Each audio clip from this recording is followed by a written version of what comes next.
Good morning everybody. Today I'm going to show you how to replace the rear wiper blade on your Toyota Sienna.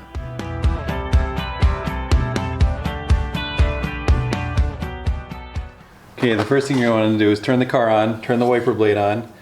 When it's halfway through its travel, turn the car off real quick and it should stop right here. That's how you get it to stop right here. Next you're just going to bend this up like this. Remove the old one.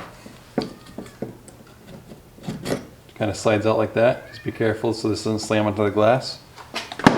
The replacement is a 16-inch Trico works. I mean, any brand really. I'll put the link for this one in the description.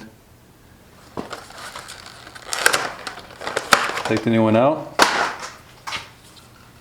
Lift this like that. Kind of goes in at an angle. It snaps back into place. Thanks for checking out the video. Please subscribe. I have many other Sienna maintenance videos on my channel, so check them out. Thanks guys.